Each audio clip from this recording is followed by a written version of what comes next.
À quoi peut-on s'attendre dans les relations entre la France et les pays de l'Afrique francophone, si Jordan Bardella, président du Rassemblement national, parti d'extrême droite, accédait à Matignon, suite à une victoire aux élections législatives du 30 juin? Les questions du franc CFA, de la présence des bases militaires françaises, du soutien au dictateur, le tout teinté d'une marque d'arrogance et de paternalisme sont les sujets qui cristallisent le plus l'opinion africaine sur les relations entre l'État français et ceux d'Afrique. Ces sujets constituent le fer de lance du combat des activistes panafricanistes qui drainent une partie importante de la jeunesse africaine. Aujourd'hui, même les politiques, y compris des dirigeants, aborde sans complexe ces questions encore tabous il y a encore quelques années seulement.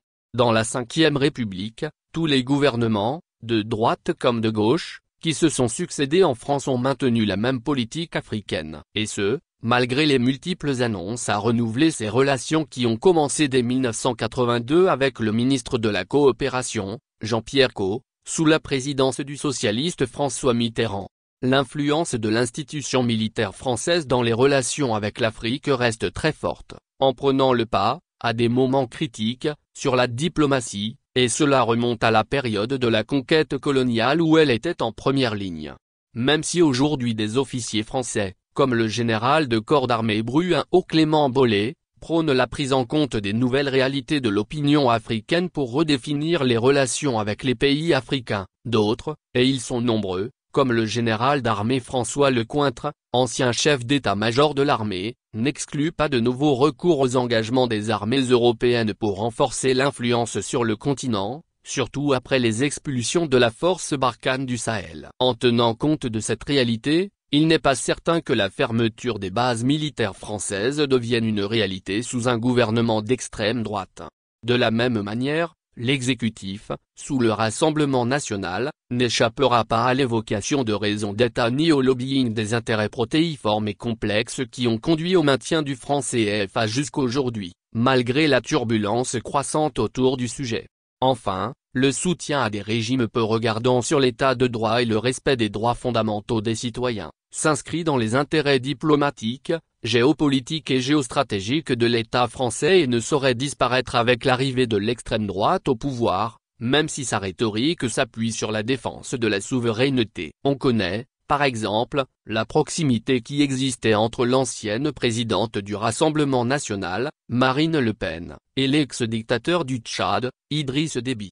Ainsi, à moins d'une pression de l'opinion africaine de plus en plus forte, la question des bases militaires françaises en Afrique, celle du franc CFA, du soutien aux dictateurs, de même que la marque d'arrogance et de paternalisme resteront encore dans un statut qu'un certain temps. Par ailleurs, on sait que les sujets de campagne de l'extrême droite française sont essentiellement axés sur les questions de l'immigration et de la sécurité. On peut raisonnablement s'attendre à une dégradation des situations de certaines communautés dans l'Hexagone. L'arrivée au pouvoir de l'extrême droite pouvant libérer certaines pulsions négatives comme le racisme, la xénophobie, l'antisémitisme ou l'homophobie. Des mesures discriminatoires qui seraient prises dans l'administration, par exemple les restrictions d'accès des étrangers aux prestations sociales ou des recrutements d'agents des forces de l'ordre issus des rangs de l'extrême droite, pourraient renforcer les contrôles aux faciès, la stigmatisation de certaines communautés et un durcissement de la politique des visas, du moins dans un premier temps. Et une fois implémentées, même après la fin du pouvoir de l'extrême droite, ces mesures impacteront la société pendant longtemps. L'objectif poursuivi par le Rassemblement national avec ces mesures serait alors de donner des gages à son électorat en marquant l'empreinte d'une politique extrême, afin de baliser davantage sa voie vers l'Élysée, à 3 ans de l'élection présidentielle. Dans un autre registre, la dureté de la politique que mettrait en place l'extrême droite offrirait de bons prétextes aux dictateurs sur le continent pour réprimer davantage leur population.